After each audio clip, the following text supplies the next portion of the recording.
Hello hi అండి అందరికీ. మన సంస్కృతి బై గిరిజ లైక్ చేయండి, షేర్ చేయండి, సబ్స్క్రైబ్ చేయండి. చేయని వాళ్ళు సబ్స్క్రైబ్ చేసి కొంచెం నాకు కోఆపరేట్ చేయాలని కోరుకుంటున్నా.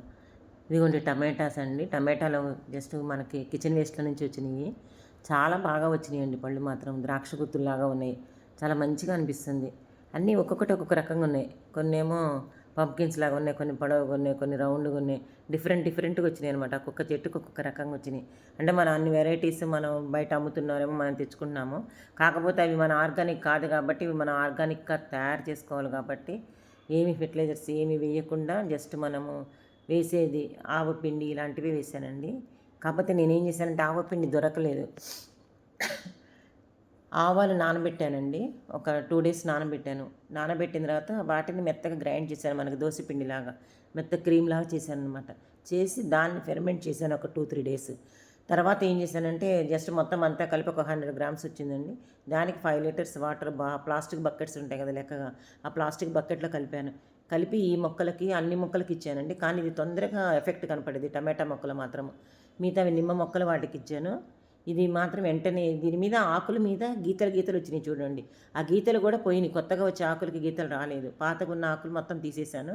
కొత్త ఆకులకి చిగుళ్ళకి మాత్రం చాలా బాగుంది. పండు కూడా గట్టిగా వచ్చింది. కాయ కూడా పండిన కాయ కూడా చాలా గట్టిగా ఉందండి. కాకపోతే మాకు ఇక్కడ బాగా కోతులు వస్తున్నాయి. ఆ కోతులు బెడద ఎట్లా తట్టుకోవాలో తెలియట్లేదు. ఇవాళ చూసి వచ్చిన పళ్ళు రేపు ఉండట్లేదు. అన్నీ తీసేస్తున్నాయి అనమాట. ఇవి 2 పార్ట్స్ కట్టానండి. ఇప్పుడు ఇది ఒక దానిలోది. ఇటు పక్క మళ్ళీ ఇంకొకటి కట్టాను చూడండి. ఇప్పుడు దీనిలో నుంచి ఇవి ఆకులు ఎప్పటికప్పుడు తీసివేస్తున్నానండి. ఈ చెట్టు కూడా టమాటాలు చాలా బాగా వచ్చినాయి. మంచిగా గుత్తులాగానే వచ్చినాయండి. చూడండి చూపిస్తున్నాను. ఇది వేసిన తర్వాత పూత బాగా ముందు రాలిపోయింది. తర్వాత ఈ ఫెర్టిలైజర్స్ వేసిన తర్వాత ఆవాలది చాలా మంచిగా వచ్చిందనమాట. చూడండి ఎన్ని గుత్తుల్లాగా వచ్చినాయి అనమాట. మోర్ దెన్ 1 కేజీ కాయలు వచ్చి ఉంటాయి. ఇంకా వస్తాయి. కాకపోతే మాకు కోతులతో పోతున్నాయి అనమాట. ఇది రెండోదండి. ఇక్కడ ఇది ఆకుకూర, బచ్చలి కూర. ఎందుకో పెరగకుండానే అట్లా ముదిరిపోయి పూత వస్తుంది అనమాట. అది తీగ బచ్చలే అన్నారు, కానీ తీగలు రావట్లేదు. అలాగే వాడుకుంటున్నాం అనుకోండి. ఇది చూడండి, ఇది రెండో దానిలోది ఎంత బాగున్నాయి చూడండి. గుత్తులుగా భలే చక్కగా ఉన్నాయి. కలర్ బాగుంది. మనం పట్టుకున్నా కూడా ఆ ఫీలింగ్ టమాటాలు ఎంత బాగున్నాయి క్వాలిటీ అనేది తెలుస్తుంది అనమాట. ఇది రెండోదండి, రెండో పాదు. మొదటి పాదులు ఇందా చూపించాను. ఇది రెండో పాదు అనమాట. ఈ రెండో పాదు కంటిన్యూషన్ చూడండి ఎన్ని వచ్చినాయో టమాటాలు. చాలా బాగుందండి. పాదు అట్లా కట్టించిన తర్వాత కింద ల్యాండ్లో. కాకపోతే ఏంటంటే వాటర్ ప్రూఫింగ్ వేసేసాను ఫస్ట్ కట్టేటప్పుడే. సిమెంట్లో వాటర్ ప్రూఫింగ్ వేసి చేయించేసాను అనమాట. అందుకే కొంచెం భయం లేదు.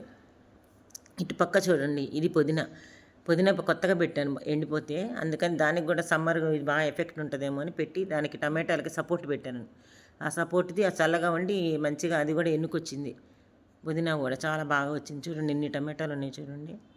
చాలా హ్యాపీగా అనిపిస్తుంది ఇట్లా ఒకరితో షేర్ చేసుకుంటే. మనమే కోసేసుకొని కూర చేసుకొని తింటే బజార్లో కొనుక్కున్నట్టే ఉంటుంది. కానీ ఇలా షేర్ చేసుకుంటే కొంతమంది అయినా చూస్తారు కదా, మనం పెంచినవి ఇట్లా చేస్తున్నారు మన యొక్క ఇది. చాలా మంచిగా అనిపిస్తుంది అన్నమాట నాకైతే మాత్రం. ఇవి ఇంకా పైన ఉన్న స్టాండ్ పైన ఉన్న మొక్కలండి. అక్కడ గట్టులా కట్టించాను. ఆ గట్టు మీద ఉన్న మొక్కలు అనమాట. లైక్ చేయండి, షేర్ చేయండి, సబ్స్క్రైబ్ చేయండి. బాయ్ అండి.